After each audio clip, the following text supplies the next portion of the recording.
A millionaire accidentally passed by a gas station and handed a runaway boy a loaf of bread, and what he discovered afterward shocked him to the core. Where in the world are you listening from? Leave us a comment to let us know. And now, let's begin. Clang! The sharp sound of a porcelain cup shattering on the tiled floor froze the air in the kitchen, like someone had just held their breath mid-sentence. White ceramic shards scattered across the floor, twirling slightly before lying still, as if they had just completed their mission, signaling that something terrifying was about to unfold. Elijah Carter, 10 years old, stood still, his hands frozen mid-air like they had just released something. His eyes were fixed on the shattered pieces, his palm still retaining the warmth of the cup he had held. He knew he hadn't just broken a household object, he had fractured the dangerous silence that hung in this house. A soft creak echoed from the living room, and Elijah didn't need to look to know who was coming. Edward Carter, his father, appeared at the doorway like a slab of dark stone, unmoving and cold. Edward didn't need to speak to be frightening. Just his presence was enough. Back straight. White dress, shirt, buttoned all the way to the top like he'd just come from church. Everything about him was rigidly neat. Slicked back hair, clean-shaven chin, shoes that always gleamed. But what chilled Elijah the most were his grey eyes, not angry, not emotional, just quietly watching, as if waiting for a mistake to justify punishment. He didn't go to church to pray, but to reaffirm his right to judge others. And in this house, Elijah was always the one being judged. His father stared at him for a few seconds, not harshly, but enough to make Elijah feel exposed, as if standing naked in a freezing gust of wind. "You again," Edward said softly. "The Lord's dishes aren't for careless hands." Before Elijah could respond, the scraping sound of slippers came from deeper inside the house, followed by a woman's voice, dry and brittle like tree bark. What did that brat break this time? Lucille Carter, Edward's mother, Elijah's grandmother, stepped out, holding a porcelain teacup with golden patterns. She was a small woman, physically fragile, but her eyes were sharp and calculating, always weighing whether to cut or to overlook. To her, raising a child meant pain, and discipline was a tradition. Only through beatings could things be fixed. "That's the third one this week," she said with a sigh that ended like a verdict. "You'd better teach him properly." Edward didn't reply, didn't argue. He simply stepped forward and raised his hand. "Brat," he ordered, "left hand out." Elijah hesitated for a second, then obeyed. He was right-handed, but the left hand was the one reserved for punishment. It was one of those unspoken rules in this house, never said aloud, but never forgotten. Edward grabbed a stainless steel spoon from the dining table and slammed it down in front of his son. The metallic clang against the wood made Elijah flinch slightly. "Don't make your mother ashamed to have a son like you." Lucille let out a faint laugh, soft like a spoon stirring tea, but icy cold. "You're too soft on him. Sooner or later he'll turn out just like his mother." Her name, Rachel, was a forbidden thorn in this household. Rachel Carter had once been a gentle woman, soft-spoken, never raised her voice, and never once received affection or respect from these two people. She had died from a strange illness 2 years ago, but Elijah had never believed that story. Edward raised his hand again. Elijah didn't move, only glanced toward the cupboard, where a faded photo frame lay hidden behind a sheet of foil. A picture of his mother. Her eyes in the photo still smiled, though that smile had long been buried under dust and silence. The first blow landed. Elijah didn't cry. The second came harder, then the third, the fourth, and after that, he lost count. He didn't feel pain the usual way anymore. It was just a wave of searing heat spreading out and then vanishing. as if his body had become so familiar with these beatings that it simply shut down the feeling in order to survive. An hour later, the kitchen returned to its usual stifling silence. Elijah sat curled in the corner, eyes fixed on the gap beneath the cupboard, where a shard of porcelain still lay untouched. Outside, the rain began to fall, and wind howled through the cracks in the door. Elijah looked up at the ceiling, at the small lightning-shaped crack, a spot he had stared at hundreds of times before. After every beating, it was the only place his eyes would go. But this time felt different. As Edward turned his back, Elijah caught sight of his grandmother's face. Not angry, not scolding, but satisfied. In that moment he understood no one in this house wanted him to get better. They didn't need him to be good. They needed him to be silent and endure. He whispered quietly to himself, "I won't die here. I won't become my mother. I won't be buried under a name no one speaks anymore." When darkness had fully swallowed the neighborhood, Elijah tiptoed to the kitchen cabinet and pulled out an old backpack. Inside was only a soft piece of fabric, cut from his mother's dress, and an empty plastic bottle. Quietly, he opened the back door and slipped through the freezing gust. He didn't know where he would go. He only knew this: staying meant dying. The wooden door shut behind him.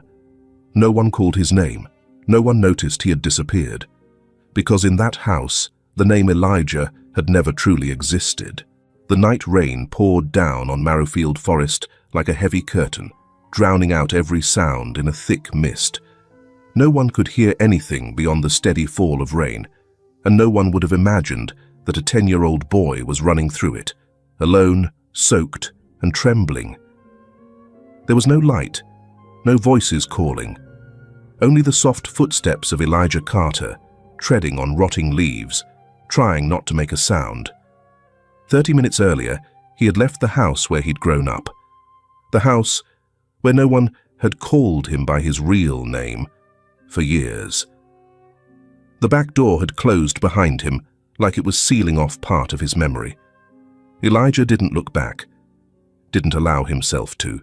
Beneath the dripping canopy, he ducked low, pressing himself into the roots of trees, his eyes never leaving the branches that blocked his path. He had no map, no flashlight, only instinct, an instinct raised by fear. He stayed away from the dirt road leading to town, keeping himself hidden in the shadows. If someone happened to drive by and saw a child wandering alone, they might stop, but not to help. It could be Lucille. It could be his father. The thought of Edward Carter made Elijah freeze mid-step. The chill on his skin was nothing compared to the sting at the back of his neck when he imagined his father standing just behind him. His hands were rough, but his voice was soft like a church hymn. And that softness was what made Elijah's skin crawl. In the woods, the smell of wet earth mixed with moss and tree resin created a thick, suffocating air. Every time a branch brushed his face, he flinched, thinking someone was grabbing his sleeve. And each time the wind hissed through the leaves, Elijah turned his head, checking behind him. Once, he thought he heard someone calling his name. "Elijah!" He stopped dead in his tracks. No one was there, only the wind weaving through tilted trunks. But inside him, that call sliced through his memory like a blade. After nearly an hour of trudging through the forest, Elijah was exhausted.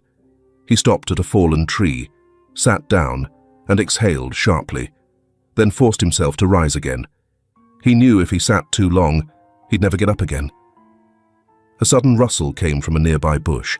He jumped to his feet, stepping back on instinct. From the darkness emerged a small, stray dog, its fur matted and wet, golden eyes glowing faintly in the night. They stared at each other, one drained, the other starving. Elijah didn't run. He simply raised his hand slowly. The dog didn't bark. It growled softly, then turned away, vanishing like it had never been there.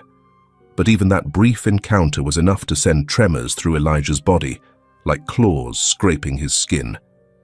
Around midnight, he reached a low slope where a narrow trail cut through a thinning patch of forest.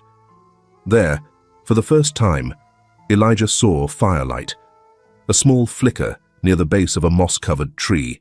Dean Foster, a homeless man known to drift around the woods, was sitting there, leaning against a torn backpack, smoking his last cigarette. The townspeople had called Dean many things: lunatic, drifter, wife killer. But Elijah didn't know any of that. He only saw a stranger in the forest, and that was enough to make him stop in place. Dean looked up at Elijah. "Storm like this, and someone still out wandering," he said quietly, his voice hoarse but not threatening. Elijah stood nearly 20 paces away. He didn't move. His heart pounded. One foot had gone numb, but he kept his balance. Dean slowly raised his hand, making no move to approach. "If you're running from someone, I won't ask questions," he said, voice steady. "Just letting you know there's a small stone ridge ahead. Follow that, and you'll avoid the patrol road if you want to keep moving." Elijah gave a small nod, the first response he'd made since leaving home, but he didn't say anything, and he didn't come closer to the fire. He kept walking, swallowed by the darkness, never once looking back. Dean watched him go, then muttered under his breath, "Didn't cry. Just like I used to be." Elijah kept walking. His back ached, his knees burned, but he felt more certain as he moved past the thick shrubs. Just as Dean had said, there was a small rocky slope. He held onto tree branches to climb, slipping several times, but he didn't give up. The sky began to pale. The fog thickened, blurring everything in front of him. But in that thin, cold air, there was a strange smell: oil, rusted iron, and old gasoline. A mixture Elijah had never known in the forest. He turned left. A few minutes later he saw it, a small, run-down gas station. The red neon sign flickered weakly, part of the signboard broken off. No one was watching, no cars, just a stained wall in the back and a rusted fuel pump. Elijah moved around back and found a hidden corner between two walls. He sat down, placed his backpack on his lap, and held it tightly, as if everything left in the world was inside it. He fell asleep there, among the smell of oil, the drifting fog, and the gentle wind. He didn't know this place would become a turning point, that for the first time in his life, someone would stop and truly see him. The morning sun in the countryside rarely shone brightly. It brushed lightly over the old tin roof, casting a pale grey light onto the dusty glass window of Highway 87's gas station, like ashes that hadn't settled. One ray of sunlight touched Elijah's half-closed eyes, as thin as silk, but enough to make him stir slightly, then open his eyes slowly, like someone returning from a nameless dream. No one saw that moment. Inside the station, Tyler, a young attendant in his early 20s, was chewing gum with one earbud in. When he noticed Elijah through the fogged glass, he rolled his eyes. "Hey, you see that kid out there?" Tyler said to a friend standing behind the counter. "Another one?" The other shrugged, probably waiting for his parents. Tyler smirked, opened a cabinet, and pulled out a half-full water bottle. He stepped outside, tossed the bottle toward Elijah. It rolled a few times and stopped at the boy's shoes. "Here, drink it or don't. Just don't sit there all day," Tyler said without pausing, then turned back inside like he'd just taken out the trash. Elijah didn't pick it up right away. He stared at the bottle for a long time, as if debating whether it was drinkable, or more truthfully, whether he was worthy of picking it up. A silver minivan pulled up to pump number 3. From the back seat, a curly-haired little girl pointed toward Elijah. "Mommy, that boy's sitting on the ground." The woman turned, hesitated for a second, then gently pulled her daughter back into her seat. "Don't look. Good children don't stare at other people's business."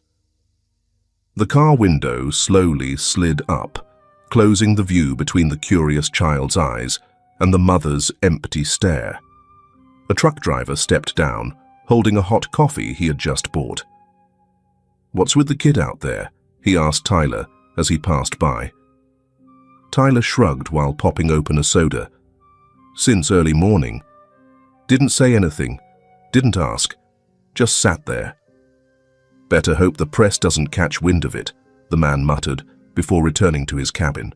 He shut the door with his elbow, revved the engine, and drove off like pushing the problem out of his mind.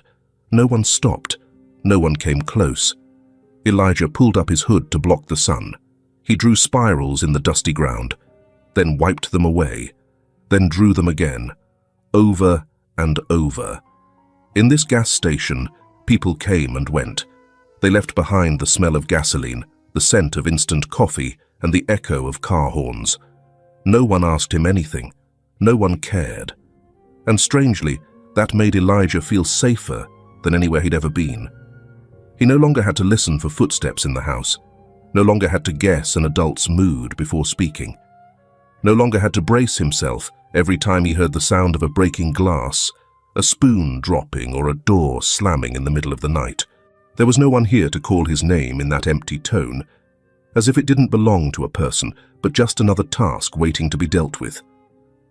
The spot behind the gas station was cold, hard, and rough. No one here loved him, but no one touched him with a strangling hand or spoke to him with a voice soaked in bitterness. A light breeze passed by, carrying the scent of old gasoline, dust, and a faint whiff of bread from a food cart across the road.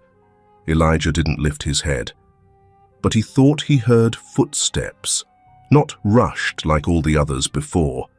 They were slow, steady, low footsteps. Not too close, not too far. He didn't look up, but for the first time in days, he wasn't afraid of footsteps.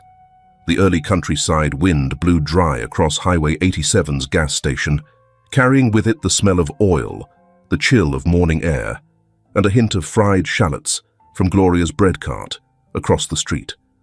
Her red food truck always parked in the same spot every Monday. Warm bread, cheap coffee, and old jazz music playing from a cassette radio, as if everything had become a ritual for passing truckers. A silver-grey Lincoln Continental rolled to a stop. The engine shut off. The door opened. Mr. Whitmore, well past 60, stepped out, tall and broad-shouldered, a man who looked like he was used to carrying heavy things. Not just physically, his face was stern, carved with deep lines around the eyes, not from laughter, but from having seen too much and said too little. He had once been one of the wealthiest men in the state, owning a chain of properties stretching from Chicago to Seattle, once dubbed the Silent Tycoon by Forbes for his fortune and quiet life. He walked toward the pump, ready to fill his tank, when he suddenly stopped, spotting a small figure slumped against the wall behind the pump, hunched over, head bowed, an old jacket, arms wrapped tightly around a torn backpack. "Who's that boy?" he asked, his voice deep and calm, not quite concern, more like genuine attention. Tyler, the station attendant, wearing earbuds and wiping the glass display, shrugged. "Been here for days. Doesn't talk, doesn't ask for anything. Everyone sees him, but everyone's in a hurry." Mr. Whitmore was silent for a few seconds. He looked at the child again, still, wordless, as if the world had turned him into stone. Then he turned and walked to Gloria's food truck. He picked up a still warm baguette and simply said, "No butter, thanks." Then he came back. Elijah had seen him already. He'd heard the talking, and like always, he braced himself, ready to tense up if the stranger came too close. But this time, the man didn't rush, didn't raise his voice, didn't stand too near. He just walked over, stopped at a respectful distance, and extended his hand, the bread resting gently on his palm, still warm. "Would you like something to eat?" the man asked, his voice low, firm. "You don't have to say anything. Just stay." Elijah looked at him. It was a strange kind of gaze. No pressure, no pity. Not the kind of look he was used to. The glance that flicked over him like he wasn't there. This was the first time in a very long while that someone's eyes stayed on him. He lowered his head, took the bread with both hands, said nothing, just sat still. Mr. Whitmore gave a soft nod and turned to go. At that moment, a small truck parked across the street. A woman stepped out, silver hair tied neatly, thin frame, carrying 2 shopping bags from the market. Elijah glanced up, then lowered his gaze again. But just then, his eyes met hers. Lucille Carter, his grandmother. In that split second, his breath caught. His body went rigid. Everything around him seemed to blur. The voices, the cars, the wind. He couldn't hear anything. Only her eyes, cold, hard, sharp as hot iron. Eyes he had known too well from rainy nights, from uneaten dinners, from beatings that came without reason. Elijah yanked his hood down over his face, backed up against the wall, his heart pounding like it might burst. He started to tremble, but this time it wasn't just fear. It was instinct to escape, his body reacting to danger before his mind could catch up. He knew, if she saw him, if she called his name, he'd be dragged back. No one would believe him, no one would defend him, and it would be another night like the last, or worse. From a distance, Mr. Whitmore saw it too. He saw the boy trembling, his eyes no longer empty, but filled with a silent desperation, the same look he had once worn, the night his mother left and never came back when he was 12. He looked at the bread clutched in the boy's hands like it was a life preserver. Just then, Elijah turned and looked at him, a look so urgent it didn't need words. Mr. Whitmore walked over slowly. "You don't have to explain," he said, voice calm but firm. "I don't know what you've been through, but if you need help, I'm here." Elijah stood. His hand clenched the strap of his backpack. He didn't speak, didn't cry, but he walked toward the man, on his own, like he had just opened a door he'd thought had never existed. When the Lincoln rolled away from the gas station, Lucille had already turned away, not realizing. Elijah sat in the back seat, his face against the window, not looking back even once. He didn't know where they were going, but for the first time in a very long while, he knew he wouldn't return. The scent of old pine wood and a quiet light slipping through the curtain slats were the first things that touched his senses as he stepped into the house. Mr. Whitmore's home wasn't large, but it was orderly and quietly warm, as if it had once been filled with laughter. Laughter now folded away neatly in some drawer, no longer loud, but never gone. Mr. Whitmore set the boy's backpack by the door, then silently walked to the kitchen, where he started boiling water. He asked no questions, gave no instructions. The house seemed to understand that the boy needed time. Time to get used to everything, including himself. Elijah stood still in the foyer, his eyes gliding over the simple furniture. A worn armchair, a grandfather clock stopped at 10:15, a neat stack of old books by the fireplace. On a small shelf, he saw a photo frame, a woman with a gentle smile and soft, curly blonde hair. The frame was engraved with the name Martha. A little while later, Mr. Whitmore placed 2 mugs of hot water on the table, one for himself, one for the boy. Then, as if just remembering something important, he asked softly, "I don't know what to call you." The boy looked up, for the first time, straight into his eyes. There was a flicker of hesitation, then he spoke, very quietly. "Elijah, here is the English translation of the continuation of your story, keeping the length, emotional tone, and structure intact. All sentences are grouped into 4 to 5 sentence paragraphs as requested, and the dialogue is integrated naturally within the text. Mr. Whitmore gave a slight nod, as if that name had just completed a missing puzzle piece. The name stirred something deep within him, a memory of a younger brother who had gone missing when they were both children. It was the first time he had ever known what helplessness truly felt like. "Elijah," he repeated, voice low. "Would you like to take a shower? Bathrooms at the end of the hall." When the boy walked away, Mr. Whitmore remained seated, his hand gently tightening around the mug. In his mind, old images resurfaced. The old house in Missouri, the scent of wood, the wind whistling through winter cracks, and a small boy, himself, hands purple from cold, curled near the fireplace, listening to his father shout while trying not to cry. The memory didn't awaken pity. It reminded him that some children don't need pity. They just need someone patient enough to sit with them in silence. Elijah walked slowly over the creaking wooden floor. Inside the bathroom, he locked the door carefully, as though afraid someone might barge in. The hot water flowed down his skin and made him shiver. It felt like being stripped of the layers of dust and fear still clinging to him. Elijah stood under the water for a long time, letting it run through his hair, over his shoulders, across bruises that still ached. His hands rested against the rim of the tub, trembling, not clearly from cold, but from something deeper, a wordless emotion he'd tried not to feel, now rushing back with every drop. Mr. Whitmore didn't knock again. He simply placed a folded pair of pajamas and a clean towel outside the bathroom door, then quietly returned to the living room. By the window, an old cat named Murphy, the cat Martha had left behind, hopped onto the chair and nuzzled against his hand.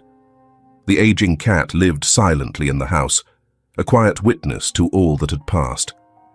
"This boy, maybe he just needs more time," Mr. Whitmore muttered, as if speaking to the cat. When Elijah came out, his hair still wet, his old clothes folded in his arms, he saw the man reading under a warm yellow light. Without looking up, Mr. Whitmore spoke. "Room to the right. Door's not locked. If you want to lock it, there's a latch inside." The small bedroom had a single bed by the window. The beige blanket was clean and carried the scent of old sun. On the wall was an oil painting of a meadow at sunset. No TV, no whispers, only a quiet so deep it felt like an invisible embrace. Elijah sat on the bed, his eyes scanning the room again, then paused at a photo of Martha, an old picture, slightly faded, beside a small pot of cactus. He touched the frame gently. He didn't know why, but her face calmed him, like when his mother used to place her hand on his forehead to check for fever. That night, Elijah didn't cry. He just lay still, eyes open, staring at the ceiling, and in a half-dream, somewhere between sleep and waking, he felt a hand on his forehead. Not cold, not heavy, not painful. A hand resting there quietly, like a promise that morning would come, and that he'd still be here, in a place where no one wakes you by shouting. For the first time in many nights, Elijah fell asleep. No nightmares, no darkness, just a sleep with a door and a wall that stayed warm. If you could sit with Elijah for one quiet afternoon, what would you offer him? If you'd choose gentleness, comment tea. If you'd offer warmth, comment hug. Morning in Marrowfield kept its usual stillness, but the air carried something different, as if the town was holding its breath, waiting for something unspoken to unfold. Sunlight streamed through the thin mist, settling on old wooden rooftops and porch rails. The wind moved through the turning maple leaves in quiet patience, like it was waiting for something to change. At the house on the edge of town, Mr. Whitmore poured 2 cups of hot tea. Standing by the bedroom door, he knocked gently. "Elijah," Time to get up. Breakfast's ready. There was no answer. He pushed the door open and saw Elijah still curled up in the blanket, his eyes wide open, staring silently at the ceiling. Mr. Whitmore placed the tea on the bedside table. "Did you dream of anything?" he asked softly. Elijah shook his head. When he sat up, the collar of his shirt slipped from his shoulder, revealing dark bruises along his back. Mr. Whitmore froze. "Elijah," he said, his voice hoarse, "what happened to you?" Elijah pulled the shirt back up and lowered his head, saying nothing. Mr. Whitmore sat beside him, keeping a careful, respectful distance. "If someone did this to you, I need to know. Not to judge, to help." A moment passed. Then Elijah spoke quietly. "I got beaten. At home." No more words were needed. Mr. Whitmore took him straight to Brant Clinic, where Nurse Lucy Brant, a woman in her 40s, gently tended to every bruise on Elijah's body. The wounds were layered, old over new, impossible to explain away as accidents. Here is the full English translation of your latest scene, carefully structured into 4 to 5 sentence paragraphs, with natural integration of dialogue, while preserving tone, atmosphere, and character emotion, exactly as in your original Vietnamese text. Lucy stepped out, her face somber, her eyes faintly red as if she'd just held something back. She held Elijah's medical file in one hand, fingers lightly gripping the edge of the papers. "There are signs of long-term abuse," she said, her voice rough, not just from anger, but from heartache. In her eyes was a complex mix of professionalism, instinct, and a genuine heavy regret. Someone should have seen this earlier. Mr. Whitmore nodded. "Elijah, can you tell her what happened?" The boy stayed quiet for a moment, then whispered, "It was my stepfather and my grandmother. They hit me when I didn't do my homework, when I spilled water, when I didn't say anything." Lucy stood, then spoke softly to Whitmore. "I have to call the police. This is serious." "Do it," he replied. "I'll handle the rest." By the time Sheriff Nolan arrived, Elijah was still sitting on the exam table, arms wrapped around himself. "What's your name, son?" Nolan asked. "Elijah Carter. Edward Carter's your father, stepfather, and Lucille Carter is my grandmother. Can you take care of this boy?" the sheriff asked. "I won't just take care of him," Mr. Whitmore replied. "He's part of my family now. He didn't come into my house by blood, but by trust, and I won't let anyone hurt him again." On the way back, Nolan stopped at Holloway's grocery. June was restocking the cookie shelf when she saw him walk in. "Morning, Nolan. Something wrong?" "June, have you ever seen a boy with Edward Carter?" "Yes. He used to walk past here. Lately, not anymore. Before that, he always had his head down. Quiet. Once I saw his hand bandaged, his eye bruised. I asked, but he didn't say anything. Did you think something was off?" "I suspected. But now, I'm sure." "Do you remember the last time you saw him?" 2 weeks ago, light rain. He was standing under the awning. I gave him a packet of cookies and he thanked me. So softly. Haven't seen him since." "Would you be willing to testify?" "Yes, I'll speak the truth." The air in Marrowfield no longer held its usual morning calm. Rumors had crept past white picket fences, tapped gently on doors, and settled into ears leaning over counters. No one spoke openly, but many now knew something had happened to the boy from the Carter house. Linda Harper, a part-time reporter for the local paper, had worked with Sheriff Nolan on a few child abuse cases. She had once uncovered a buried case in a neighboring county the previous year. Nolan trusted her instinct and persistence, though at times her stubbornness exhausted him. That morning, he called Linda. "I need you. It's about a kid again. You remember the Carter boy? The one Mr. Whitmore found at the gas station?" she asked. Yes, he's the victim. I need to collect statements. I want you to come with me, not for the paper, just to find the truth. Linda nodded over the phone, her voice firm. I'm in. For the boy. In the crisp afternoon air, they began their investigation. Their first stop was the home of Violet Dobbins, a widow who had lived next door to the Carters for 20 years. Mrs. Violet, Linda said, I'm not here to write a headline. I just want to know, have you ever heard anything from that house? Mrs. Violet hesitated, her hands twisting a worn cloth in her lap. Yelling, late at night. Not just once. I wanted to call the police, but my husband told me not to. Don't get involved in other people's business. He's gone now, and I think maybe I shouldn't stay silent. Linda nodded quietly, taking notes. Mrs. Violet glanced around nervously, as if afraid someone might be watching, then whispered, But don't say it was me. I'm scared. That family, they're not the kind you want trouble with. Here is the English translation of your powerful and emotional continuation.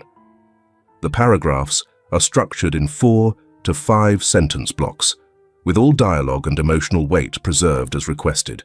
At the edge of town, Pete Langley, owner of the old mechanics shop, opened a dusty wooden drawer and pulled out a worn child's sweater, dried blood staining the back near the shoulder.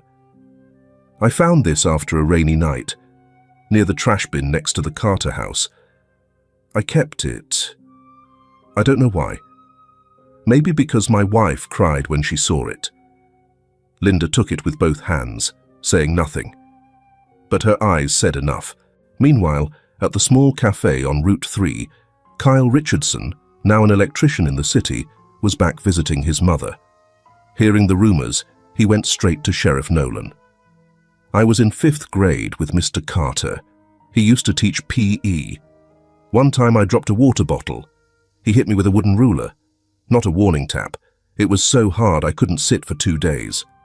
My mum went to the principal, but Mr. Carter said it was religious discipline. That was the end of it. Nolan wrote it down, his face dark with thought. These small, seemingly scattered pieces were starting to align. Out in West Marrowfield, the old rental room of the Carter family was still locked. Maggie Sanders, the landlady, initially refused to talk. But after Linda returned a 3rd time, she finally opened the door. I don't know anything, she said quickly, but her hands shook as she pulled open the bottom drawer. Inside was an old notebook, its edges frayed, pages filled with handwriting.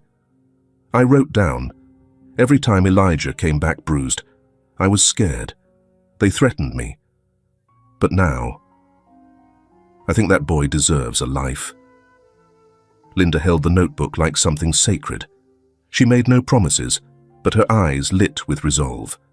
And then, most unexpectedly, inside a white-painted cabinet worn with age, in the room Elijah once stayed. A letter was found hidden behind a loose wooden panel. Maggie had dropped an old photo while cleaning for the new tenant, and when she bent down to pick it up, she noticed the looseness in the board. Behind the dust, there was a crumpled envelope labeled, "For anyone brave enough to listen." Linda's hands trembled as she opened it. The handwriting was feminine, slender, uneven, rushed. I'm not allowed to make calls. Not allowed out alone. They say I'm a disgrace.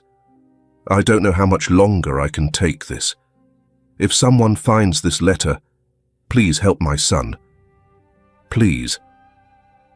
When Linda returned to the car, Nolan was waiting. She placed the notebook and letter on the seat beside him, exhaling deeply. Is it enough? She asked. Nolan didn't answer right away. He pushed his seat back, gazing out the window into the pale sunlight. I'll file for a search warrant. But Linda... I know, she interrupted. I'll be careful. But if this gets buried again, that boy won't get another chance. He nodded. For the first time in a week, his eyes weren't wary. They were full of understanding. Back at the Carter house after Elijah had vanished, no one in town saw Edward or Lucille show any concern. They didn't report him missing. They didn't ask the neighbors. The house still opened every morning. The chimney still smoked, but the air around it had grown cold. A neighbor recalled, "Lucille told me he ran off to learn a lesson. Edward said, 'He'll be back. That useless boy can't survive out there.'" When Linda heard that quote, she had to stop writing for a moment. That kind of indifference wasn't just suspicious, it was cruel.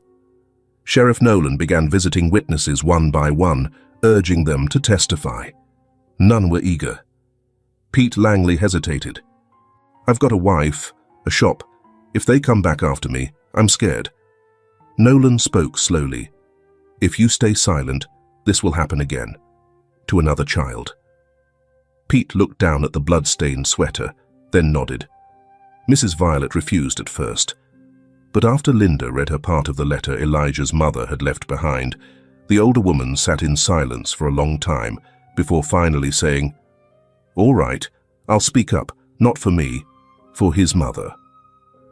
Maggie Sanders, trembling more than anyone, only said one thing. "I was a single mother once. I know that look in a wounded child's eyes. I'll testify." The day the summons was issued, Edward and Lucille were still sitting in the living room, the flicker of the television lighting up their faces. Edward turned up the volume when the news came on, but Lucille turned it off. "They found the boy," she said flatly. Edward didn't respond. He simply took a slow sip of whiskey. Behind that door, the truth had finally knocked. And this time, it wasn't waiting for permission to come in. The Marrowfield County courtroom wasn't large, but that morning, every seat was taken. The air was thick with tension, and outside, the wind slid through the cracks in the old wooden door, whistling softly like a reminder that the truth was waiting to come to light. Just days earlier, it had been Linda Harper, the investigative reporter who had followed countless child abuse cases, and Sheriff Nolan, who uncovered the most critical turning point. They worked relentlessly, digging through old medical records, unfinished prescriptions, and anonymous reports from years ago. In a dusty archive at the Marrowfield Clinic, Linda found a folder detailing how Elijah's mother had been prescribed high doses of sedatives, not once, but monthly. "She wasn't sick," Linda said, placing the file in front of Nolan. "She was being pushed to the edge." At the same time, Nolan contacted Dr. Mason, the physician who had once treated Mrs. Carter, and confirmed that her recorded cause of death was acute respiratory failure due to sedative overdose. But when they looked at the original statements, the details were vague and lacked any thorough investigation. Linda's voice lowered as she handed over the documents. "You know what they did. They used faith, authority, and fear to keep her silent." Once the findings were verified, Nolan went to see Mr. Whitmore in the warm light of his home library. "Does the boy know?" Nolan asked. "Not yet," Whitmore replied. "I'm letting him decide when he's ready." "But we need his testimony," Nolan pressed. "This time, the evidence could support a charge of wrongful death, or worse." Whitmore nodded slowly, then walked into the living room, where Elijah sat cross-legged on the floor, holding Murphy the cat in his lap. "Elijah," he said, kneeling beside him, "they've found something about your mother." Elijah flinched, his eyes widening as he looked at Mr. Whitmore, but he didn't speak. "She didn't die in an accident," the man continued, his voice steady. "She ended her life, Elijah, because she couldn't take what was happening, and she was afraid you'd go through the same." Elijah hugged the cat tightly, his voice breaking. "I don't want to go to court. I'm scared." Mr. Whitmore didn't interrupt. He simply pulled a small tin box from his coat, opened it, and handed it to the boy. "Your mother sent me this letter," he said gently, "when she was trying to escape. She didn't make it, Elijah took the envelope, his hands shaking as he opened it, and began to read. His mother's voice came alive on the page, fragile but clear. They control everything. I'm not allowed to call, not allowed to leave alone. Lucille says I shame the family. Edward, he says his son is a curse. I don't know how long I can hold on. If someone finds this letter, please help my son escape this place. Elijah didn't cry, but his small shoulders trembled like a cold wind had blown through him. He stayed silent for a long while, then quietly slipped away into his room. That night, Elijah didn't sleep. He curled up in bed, clutching the letter like it was the last key to a truth locked away for years. In the dark, memories poured back like a flood. His father's shouts, his grandmother's cold stare, the sharp smell of antiseptic, dried blood on his skin, and his mother's still body beside an empty pill bottle. He gripped the letter tightly, as if it were the last piece of her that still lived, and inside him, the fear slowly began to give way to something older and deeper. A quiet, long-buried anger, rising now after years underwater. When dawn's light crept into the room, Elijah stepped out, his eyes red with sleeplessness, but his voice was firm. Mr. Whitmore, I'll go. I'll speak. The trial began. Elijah stepped onto the witness stand, and the first thing he felt wasn't his voice. It was the pounding of his heart against his ribs. Across from him sat Lucille and Edward, already in place. His grandmother, cold as stone, her face filled with scorn. Edward, thin, disheveled, a man who looked alive, but never truly awake. Just one look from Lucille, the same look that once froze him in place, was enough to make Elijah falter. He turned his head away, legs shaking, one hand clutching the spot on his shirt where the letter was hidden. "You all right?" Amanda Blake whispered, the lawyer who'd helped Mr. Whitmore gain custody and who had spent weeks gently earning Elijah's trust. Amanda, in her 40s with her hair tied back and eyes sharpened by experience, waited patiently. Elijah took a deep breath, and a memory flashed, his mother's eyes, just before they closed forever. He stepped forward. "What's your name?" "Elijah Carter."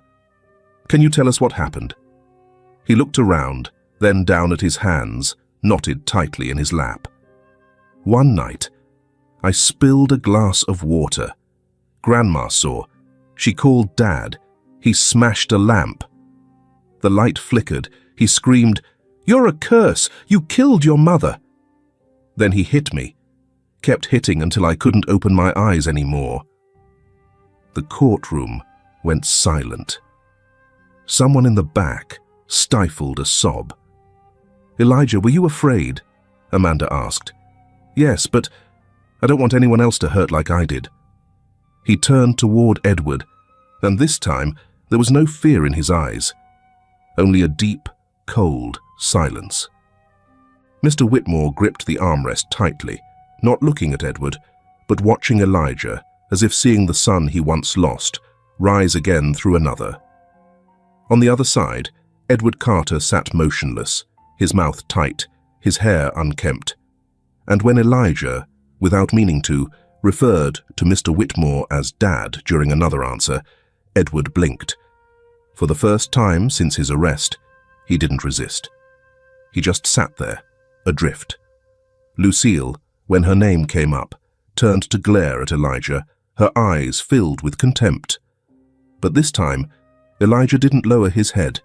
He met her gaze, not with fear, not with hatred, just with the calm eyes of someone who had survived and no longer belonged to her world.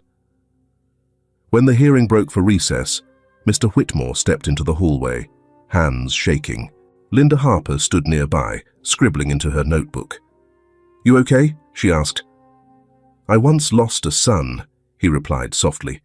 "Today. I saw another one stand in his place." Linda paused, then said, "We don't just document the truth. We have to protect it." The verdict of the trial was final.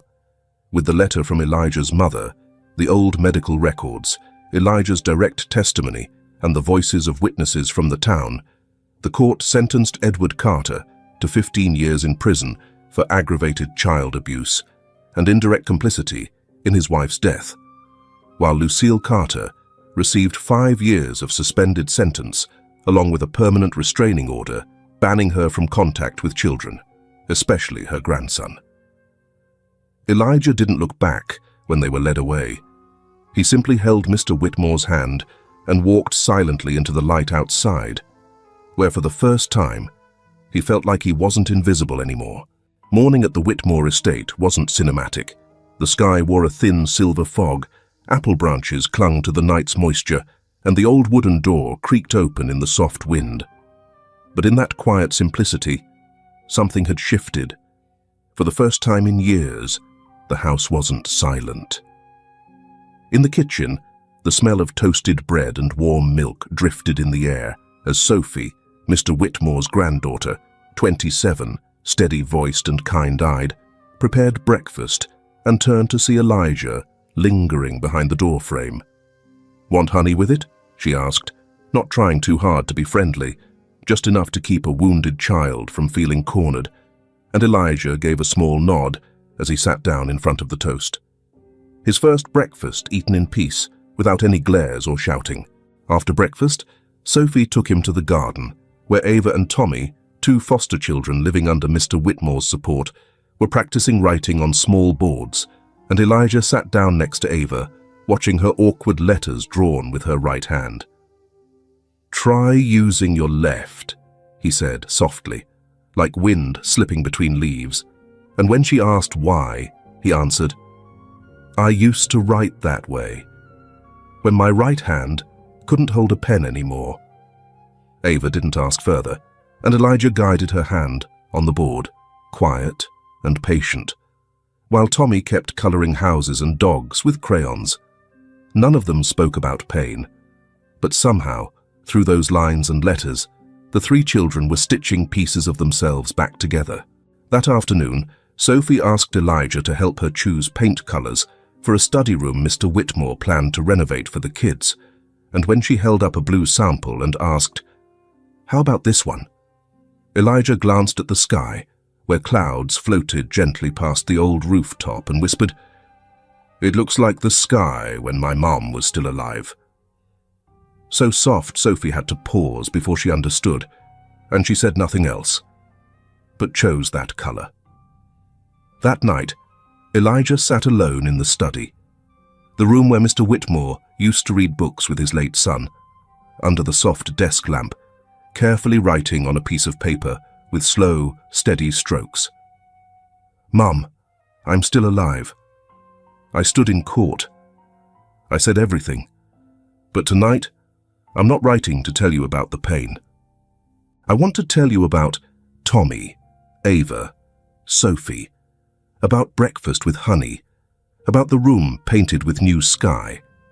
I think maybe I'm beginning to understand what it means to really live, Mom. Not just survive, but live." He folded the letter and placed it in a small wooden box, engraved inside with the words, "To Martha, with all my love." The same box Mr. Whitmore once used to keep his wife's letters. Outside on the back porch, Mr. Whitmore was watering plants when he heard light footsteps and turned. "Mr. Whitmore," Elijah said. "Yes? I want to learn how to make bread, like Sophie did the other day, but I want to add star anise." The old man chuckled, not the kind of forced laugh from habit, but one that came naturally. "Martha loved star anise. Looks like someone else remembers her now, just like I do."